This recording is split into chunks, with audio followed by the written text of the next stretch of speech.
All right, everyone. We're joined by head coach Adrián González. If you have a question, please raise your hand and we will get to you. I'll start with Jason. Hi, Adrián. Thanks for speaking with us today. Hi, Jason. I wanted to start off thinking about this game against Louisville earlier in the season when you visited them. It seemed like a game where you were able to use the ball and really outpossess them, control the game in that manner.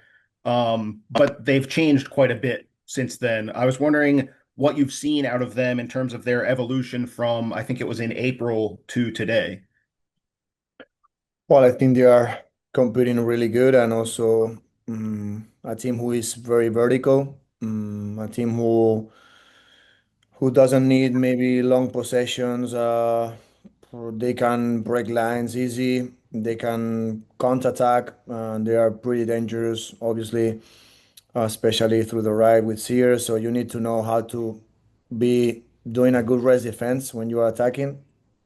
And yeah, really dangerous also with those long balls, finding Flynn, obviously, Di Melody, Grande inside, winning those second balls, and from there attacking the spaces. So I think it's gonna be a different game, honestly, because obviously they are playing different, and also they are different team, and we are different too. And yeah, we need to anticipate also a team who is very aggressive in terms of pressing, so quite similar than what we were expecting against Gotham. A team who likes pressing high and push you to one side to force you there, and we need to know how to play under pressure.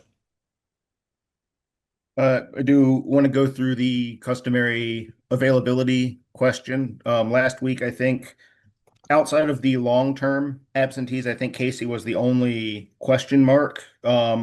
Checking on her status and if there are any other new injuries this week.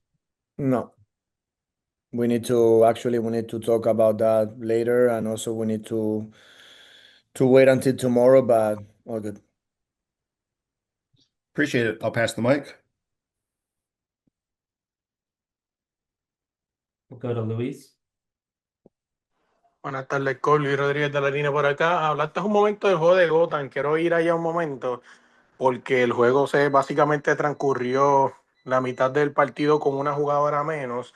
¿Tú crees que quizás el equipo pudiera, tú crees que el empate fue justo? ¿Tú crees que el equipo pudiera haber hecho más para sacar esos 3 puntos de visitante? Y la última pregunta, que la tenía pendiente la última vez que hablamos allá en Audi Field, hablaste de la importancia del equipo y de la química. ¿Qué tan importante, no, es esta nueva página que está abriendo la Washington Spirit, que se llama Somos Spirit, que está apelando, no, a los hispanoparlantes de la ciudad? Bueno, respecto a la primera, evidentemente que, bueno, no sé si es justo o no el resultado, porque al final, pues, bueno, va a ir a criterio de cada uno, ¿no? Cómo interprete el partido. Para mí, el equipo tuvo ocasiones claras, muy claras, para poder marcar al menos un gol en la primera parte. No lo supimos hacer o no lo pudimos hacer y eso te condiciona. Entonces, bueno, al final, con una jugada en verdad menos ellas, pues la sensación es de que sí o sí tienes que ganar. Pero bueno, se presenta un contexto diferente, donde en vez de un equipo que te viene arriba a presionar, un equipo pues que evidentemente se hunde un poco más, hay menos espacios y tienes que atacar pues a ese bloque un poquito más bajo. Y ahí nos costó encontrar ventajas, nos costó finalizar situaciones y nos costó marcar gol. A partir de ahí, pues un aprendizaje más. Para mí no fue un mal partido, pero evidentemente, pues siempre esperas algo más, ¿no? Y bueno, yo creo que aprender de esa situación para que si se vuelve a dar en un futuro, pues sacar más ventaja. Y en relación a la segunda, pues muy contento de que se le dé visibilidad también a la comunidad de habla hispana. Creo que también estamos haciendo un trabajo muy bonito en expandir lo que es Washington Spirit, no solo aquí en Estados Unidos, sino también en todo el mundo. Y evidentemente iniciativas así pues facilitan mucho eso.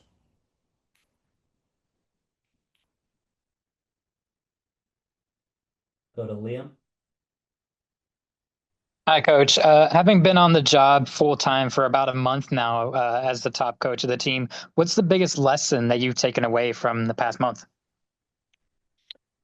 Mm, I feel like just the fact that I'm very grateful and we have a huge team and we have all the ingredients to be successful. So it's just the learning like we've been building a lot of things in the past, but we still have a lot of things to build.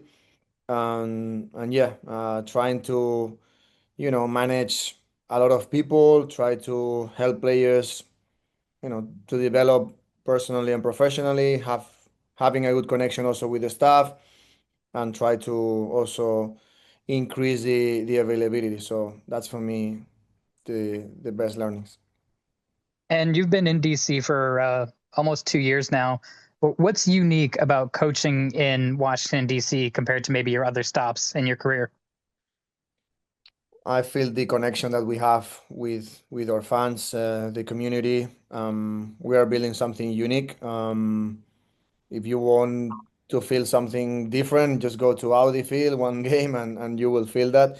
So I feel that the people, when they are coming to the stadium, they feel represented by the team and the connection that we have between players, staff, and fans. I think that's something magic. I feel that's something unique that we have. And as I said that before, we are a team very diverse, and also we represent also the diversity that we have in the team.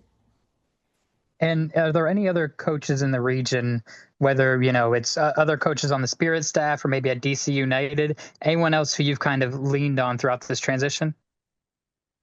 Mm, what do you mean?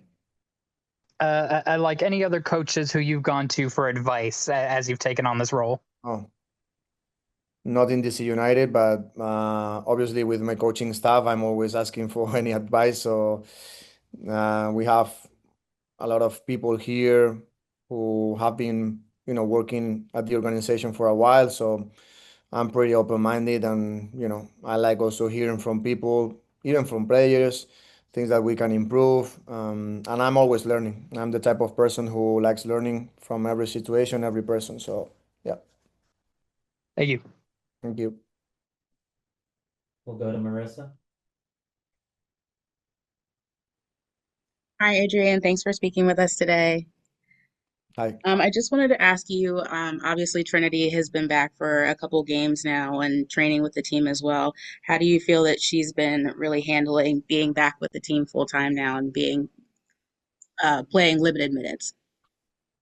Yeah, she's doing good. Yeah, we are just building that progression, being smart, having a good communication with her. She's feeling good. She's not in pain. We don't want to rush in terms of getting her a lot of minutes. So she needs time, and we need to respect that. But she's feeling good. Training also, again, and the most important thing that she has no pain, and she's getting more exposures, trainings and minutes and environments again related with the competition. So very positive, and again we have time enough to keep building those exposures, and yeah, that's something positive. Appreciate it. Thank you so much, Adrian. Thank you. Go back to Jason. Uh, Adrian, on kind of along those lines, after this game, you start the Concacaf schedule comes up very quickly. You've mentioned, I think, multiple times in the last couple of weeks the challenge of preparing for that from a squad perspective.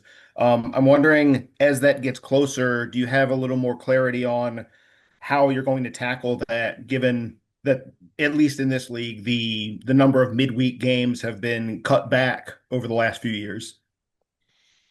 Well, it's something new to all of us. We need to get adapted as soon as possible. But yeah, increasing the availability, making rotations, being very accurate with what we do during the training, being very accurate also with the recovery piece. That's gonna be key. And yeah, as much players you have, you can also spread also the loads. You can make rotations, and that's gonna be also, I think, powerful and helpful for some players because again, we are gonna have the chance to play a lot of minutes. So I think as a team is something positive, and as a club also is something positive because we are trying to spread also Washington Spirit brand internationally. And again, now it's not just about just here in the US. So I feel that this is a great opportunity to all of us, and I want to face this competition as that. I did also, since we spoke with Sofia, I know you've mentioned a couple of times her versatility as an attacking player. I was wondering, have you seen some chemistry building with her and some of the other players at this early date? And then also kind of along the lines of having to rotate, how are you tackling the challenge of her coming off of the Euros, off of the European club season at before that, where she hasn't really had that much of a break? Well, she had some days off, obviously, because before coming here, we felt that she needed.